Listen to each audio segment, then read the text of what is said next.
Hai, apa kabar semuanya? Di sini aku Reni ditemani besti-besti aku ada April dan Nisa yang siap berbagi cerita. Tentunya masih di podcast kesayangan kita semua, di podcast Suka-Suka. Masih seperti biasanya, kita bakalan nemenin waktu luang kalian dengan cerita-cerita unik terkait representasi gender yang dihubungkan dengan relationship. Langsung saja. Gender adalah perbedaan antara laki-laki dan perempuan dalam peran, hak, tanggung jawab, dan perilaku yang dibentuk oleh tatanan sosial budaya dan adat istiadat dari kelompok masyarakat yang mana dapat berubah menurut waktu serta kondisi setempat. By the way, representasi gender itu gak harus loh tentang kehidupan sosial, bisa juga tentang kehidupan dalam percintaan. Nah, berhubung besti-besti aku ini sering gagal dalam menjalin suatu hubungan, aku mau tanya nih sama kalian berdua, apa sih peran gender dalam suatu hubungan itu sendiri? Menurut April sendiri gimana? Nah, menurut aku nih, kondisi perempuan dan laki-laki dalam menikmati status yang setara dan memiliki kondisi yang sama untuk mewujudkan secara penuh hak asasi dan potensinya dalam menjalin suatu hubungan pastinya sangat penting ya kan? Nah, keadilan gender ini merupakan suatu proses untuk menjadi fair, baik perempuan maupun laki-laki. Sebelum menjalin hubungan, biasanya sudah ada harapan nih, bakalan terjadi hubungan yang fair. Karena embel-embel dari laki-laki tersebut biasanya yang mengerti satu sama lain. Namun ternyata pengalamanku ini sangat membagongkan bahwasanya sikap maskulinitas yang sebenarnya disalahgunakan. Nah, menarik nih. Tapi disalahgunakannya itu maksudnya gimana nih? Aku bisa jelasin nih maksud dari April maskulinitas yang disalahgunakan itu seperti apa. Jadi kalau cowok kan nampaknya maskulin dan terlihat kuat daripada perempuan nih. Nah dari situ disalahgunakannya seperti dia mendominasi dalam suatu hubungan. Kita dari pihak perempuan selalu disuruh mengalah dan harus menuruti apa yang dia mau. Iya sih, aku setuju. Contoh kecilnya saja ya. Ketika pasangan kita ingin bertemu tetapi ada sesuatu halangan yang mana membuat kita tidak bisa bertemu, namun dari pihak laki-lakinya itu memaksa, bahkan rela memutuskan suatu hubungan itu sendiri walaupun hubungan itu sudah terjalin lama. Masalahnya loh hanya masalah sepele, kenapa harus dibesar-besarkan sampai memutuskan hubungan? Toh juga masih ada hari-hari yang lain, ya kan? Nah, iya benar-benar. Namanya juga cewek ya kan? Kalau dikasarin dengan kata-kata yang kasar dikit, pasti kita takut, termasuk takut kehilangan. Soalnya suka dong jeru. Bahkan mungkin kita bisa saja sampai nangis. Jadi ya kita ngalah aja ya walaupun sakit sih. Aku tuh pernah ya punya pengalaman dengan X. Jadi setiap minggu itu kita harus keluar dan harus jalan-jalan. Kalau nggak diturutin, pasti dia bakal marah. Dan kita sebagai perempuan ini yang memiliki rasa sayang terhadapnya, ya mau nggak mau harus menuruti apa yang dia mau dengan alasan takut kehilangan. Iya sih, toksik sekali. Tapi mungkin hampir semua yang menjalani suatu hubungan itu pasti pernah yang namanya merasakan toksik dalam hubungan tersebut. Iya, betul sekali Besti. Toksik selain mengenai perkataan juga bisa lewat perilaku. Seperti main tangan. Misal, aku lagi ngobrol-ngobrol santai dengan temanku nih. Cowok ya.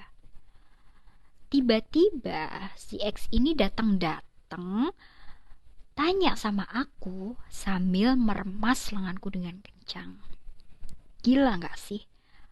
Padahal notabene-nya aku sama temenku ini baru ngerjain kelompok bukan sedang bahas yang lain. Waduh, gila banget sih. Seumur-umur aku belum pernah ngalamin atau ngelihat sendiri cowok yang kasar sama perempuan, apalagi sampai main tangan kayak gitu. Nah, dengan adanya konsep gender ini memiliki ekofeminisme atau di mana mengajak para perempuan akan pentingnya dihidupkan kembali wanita feminim dalam masyarakat dan menganggap sistem patriarkis adalah sistem yang rusak. Nah, ia sangat peduli dengan kerusakan lingkungan hidup karena menghilangnya kualitas pengasuhan dan pemeliharaan. Padahal, cowok sebagai maskulin itu harusnya melindungi bukan merusak. Contoh yang lagi booming saat ini berita tentang pemerkosaan. Lalu saat menjalin hubungan, pihak perempuan dipaksa untuk having sex, di mana ketika pihak laki-laki sudah pernah having sex sebelumnya dan kita sebagai pasangannya, setelah itu harus meneruskan perilaku dari cowok tersebut dengan ex-nya yang sebelumnya.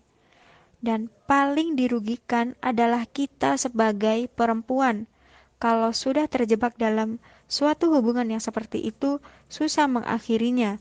Tetapi, ketika kita sudah keluar dari zona tersebut, hebat sih.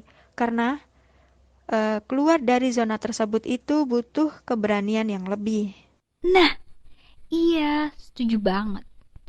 Dalam hal itu, kita membutuhkan strategi gender yang berkaitan dengan keadaan yang dibutuhkan untuk mengubah posisi subordinat perempuan. Nah, hal ini pastinya berhubungan tentang kekuasaan dan kontrol sampai eksploitasi. Kebutuhan strategis berhubungan dengan perjuangan penyusunan jaminan hukum terhadap hak-hak legal, tindak kekerasan, dan juga yang pasti yang paling terpenting ini adalah akses untuk perempuan bisa mengontrol tubuhnya sendiri tanpa ada campur tangan dengan orang lain. Menurut tanggapan kalian itu dalam suatu hubungan itu pasti memiliki rasa saling percaya dan menimbulkan rasa kebahagiaan. Bak dunia serasa milik kalian berdua. Nah, apakah kalian pernah mengalami rasa tidak percaya dan kecemasan yang berlebih kepada pasangan kalian? Coba menurut April dulu deh. Omong-omong, masalah tidak percaya dan kecemasan pasti ada ya kan? Namanya juga sayang. Tapi kadang tuh rasa tidak percaya selalu didukung dengan adanya bukti yang kuat. Apalagi kalau cowoknya merasa ceweknya lah yang sangat menyayangi. Jadi, semena-mena dan merasa paling berkuasa. Dengan dalih, jika aku melakukan kesalahan dan menyalahkannya, pasti dia juga minta maaf. Sifat-sifat maskulinitas pada cowok ini yang sering disalahgunakan agar mereka terhindar dari kesalahan. Yang pada akhirnya akan membuat mental ceweknya itu down. Laki-laki dianggap memiliki kekuatan lebih dibandingkan perempuan di semua lini kehidupan. Masyarakat memandang perempuan sebagai seseorang yang lemah dan tidak berdaya. Menurut Marsudi, seperti yang dikutip Fathur Rahman, sejarah masyarakat patriarki sejak awal membentuk peradaban manusia yang menganggap bahwa laki-laki ini lebih kuat atau superior dibandingkan dengan perempuan, baik dalam kehidupan pribadi, keluarga, masyarakat, maupun negara. Nah, kultur patriarki ini, seperti yang dikatakan Nisa tadi, memang tidak boleh ya, karena ini secara turun-temurun membentuk perbedaan perilaku, status, dan otoritas antara laki-laki dan perempuan di masyarakat yang kemudian menjadi hierarki gender. Iya sih, bener. Aku sangat setuju dengan pendapatnya April. Kalau kita terus-terusan memaafkan dan mengalah, itu bisa jadi kita yang tertindas sama cowok kita sendiri dengan dalih karena rasa sayang. Jadi, kalau menurut Nisa sendiri itu gimana? Kalau menurutku sih rasa ketidakpercayaan itu pasti ada ya, karena aku juga pernah nih ngalamin rasa nggak percaya itu. Terkadang suka overthinking tiap malam, nangis sampai ketiduran, tapi bagaimana kita bisa menyikapinya satu sama lain. Dan menurutku dalam suatu hubungan itu, misalnya ketika dia menjadi api atau ketika marah, dan kita itu harus jadi airnya, begitupun sebaliknya. Tapi nggak semua dalam hubungan cewek itu memberikan effort yang lebih ke pasangannya. Jadi dalam suatu hubungan itu yang terjalin harus saling memberikan effort yang sama.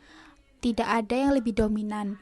Nah, dari situ akan menimbulkan hubungan yang sehat.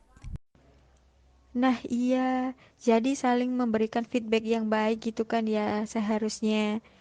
Dan kalau pengalaman pribadiku tuh lebih banyak cowok sih yang emang berjuangnya di awal-awal doang. Ya mungkin karena rasa penasaran kali ya. Oke, nah itulah tadi cerita dari kami bertiga dalam menjalani hubungan. Terima kasih untuk Nisa dan April dan teman-teman semua yang sudah mendengarkan.